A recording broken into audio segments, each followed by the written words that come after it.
നല്ല കൂടിക്കാഴ്ചയായിരുന്നു. ഞാനാണ് ആവശ്യപ്പെട്ടത് കുറച്ച് സമയമായിട്ട്. ഇന്നലെ അവസരം കിട്ടി. പക്ഷെ ഞാൻ പറഞ്ഞതുപോലെ ഞങ്ങൾ രണ്ടുപേരും മാത്രമേ ഉണ്ടായിരുന്നുള്ളൂ. അരമണിക്കൂറോളം സംസാരിച്ചു. അത് ശരിയല്ല. എൻ്റെ വക ഇതിൻ്റെ ഒരു ഡീറ്റെയിൽസ് പറയുന്നത് ശരിയായിരിക്കില്ല.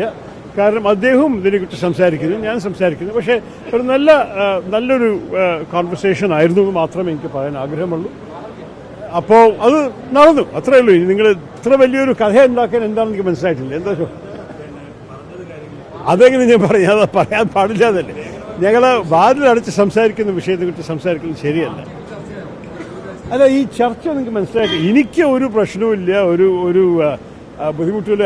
പിന്നെ അപ്പോൾ ഈ ചിലർ പറയുന്നത് പ്രശ്നം തീരുന്നു, ഇത് അങ്ങനെ ഒരു പ്രശ്നം എനിക്കുണ്ടായില്ല. പ്രശ്നമുണ്ടായിരുന്ന ആൾക്കാർ, അവർ മനസ്സിലുണ്ടായിരുന്ന പ്രശ്നങ്ങളുണ്ടായില്ല, അവരെന്നെ പറഞ്ഞോട്ടെ പ്രശ്നം തീർന്നില്ല എന്ന്. എനിക്ക് പ്രശ്നം പ്രശ്നമൊന്നും ഉണ്ടായിരുന്നില്ല. ചില വിഷയങ്ങൾ അദ്ദേഹത്തോട് സംസാരിക്കാനുണ്ടോ സംസാരിച്ചു.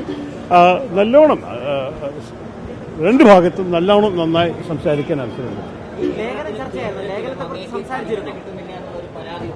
എന്ത്? ഞാനൊരു പരാതി പറഞ്ഞൊരു വ്യക്തിയല്ല, പരാതി പറയാനല്ല വന്നത്. ചില കാര്യങ്ങൾ സംസാരിക്കാനുണ്ടായിരുന്നു, അതൊക്കെ സംസാരിച്ചു. പക്ഷേ എന്നെക്കുറിച്ച് നിങ്ങൾക്ക് അറിയാമല്ലോ, ഞാൻ ആരുടെ എതിരും പരാതി പറയില്ല, എൻ്റെ കാര്യത്തെക്കുറിച്ച് പരാതി പറയില്ല. എനിക്ക് ചില അഭിപ്രായങ്ങളുണ്ട്, അതിന് പങ്കെടുക്കാനൊരു അവസരം മാത്രം. ഷൈനിക്കാട് പറയുന്നത്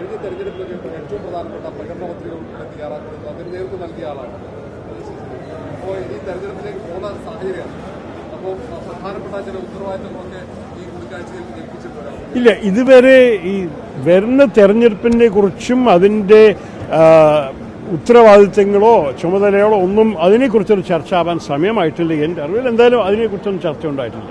അത്രയെങ്കിലും ഞാൻ പറയാം. ഞങ്ങൾ വേറെ കാര്യങ്ങളാണ് സംസാരിച്ചത്. പക്ഷേ അത് എനിക്ക് അവരോട് ചോദിക്കണ്ടേ. വിമർശമുള്ളവർ പറയട്ടെ എന്താ വിഷയമെന്ന്. ഞാൻ മനസ്സിലാക്കിയിരിക്കുന്നത്, ഞാൻ സൈറ്റ് ചെയ്ത ചില സോഴ്സസിനെ കുറിച്ച് അവർക്ക് ചില അഭിപ്രായ വ്യത്യാസങ്ങളുണ്ട്. ഞാൻ പറഞ്ഞു എനിക്ക് വേറെ നല്ല ഡേറ്റ കാണിച്ചു തന്നാൽ ഞാൻ കേൾക്കാൻ തയ്യാറാണ്. ഞാൻ ആരുടെയും എന്താ പറയുക, ആരുടെയും ഒരു പോയിന്റ് ഓഫ് വ്യൂവിനെ ആവർത്തിക്കാനല്ല ഇറങ്ങിയത്. ഞാൻ 15-16 വർഷമായിട്ട് പറയുന്നൊരു കാര്യമാണ്, കേരളത്തിൽ നമ്മൾ യുവാക്കളൊക്കെ തൊഴിലില്ലായ്മ ഇല്ലാതെ ഉള്ള കാരണം അവർ ഈ നാട് വിട്ടിട്ട് പോകുന്നു. നമുക്ക് അവർക്ക് തൊഴിൽ സാധ്യതകൾ കൂടുതൽ ഉണ്ടാക്കാൻ വേണ്ടിയിട്ട് ഇൻവെസ്റ്റ്മെൻറ്റ് കൊണ്ടുവരണം, പുതിയ സ്റ്റാർട്ടപ്സ് ഉണ്ടാക്കണം, ഓൺട്രപ്രനർഷിപ്പിനെ പ്രോത്സാഹിപ്പിക്കണം. ഇതൊക്കെ കുറേ വർഷങ്ങളെ പറഞ്ഞ് നടക്കണം. നിങ്ങൾ യൂട്യൂബിലും കൂടി കാണാം. 10-7 വർഷമായിട്ട് ഈ പ്രസംഗങ്ങളൊക്കെ യൂട്യൂബിലുണ്ടല്ലോ. ഞാനിത് പുതിയ കാര്യമല്ല പറഞ്ഞത്. അപ്പോൾ പെട്ടെന്ന് ഒരു റിപ്പോർട്ട് കാണുമ്പോൾ ആ റിപ്പോർട്ടിൽ ഞാൻ ആവശ്യപ്പെട്ടതൊരു കാര്യം ഈ കഴിഞ്ഞ 18 മാസത്തിൽ സംഭവിച്ചെന്ന് കേട്ടപ്പോൾ ഞാൻ അതിനെ അംഗീകരിച്ചിട്ട് ആദ്യം സംസാരിച്ചു കൊച്ചിൻ ചേംബർ ഓഫ് കോമേഴ്സിന്റെ പ്രസംഗത്തിൽ. അത് കഴിഞ്ഞിട്ട് അതിൻ്റെ അടിസ്ഥാനത്തിൽ ഒരേ ഡേറ്റ എടുത്തിട്ട് ഞാൻ ആർട്ടിക്കിളും എഴുതി. അതിനെ പെട്ടെന്ന് ആൾക്കാർ വായിക്കുന്നത് നല്ലതല്ലേ. എൻ്റെ അഭിപ്രായത്തിൽ ഒരു ഗുണം ഈ വിവാദത്തിന് വന്നിരിക്കുന്നത്, ഈ വിഷയത്തെക്കുറിച്ച് ഇങ്ങനെ ചർച്ച ഉണ്ടാവട്ടെ. കേരളത്തിൽ സ്റ്റാർട്ടപ്സ് നടക്കുന്നുണ്ടോ? നമ്മളുടെ യുവകൾക്ക് ഇപ്പോൾ ഇനിയും തൊഴിൽ സാധ്യതകൾ കൂടുന്നുണ്ടോ? ഓൺട്രപ്രനർഷിപ്പ് വഴിക്ക് നമ്മളുടെ സാമ്പത്തിക വളർച്ച നന്നാവുന്നുണ്ടോ?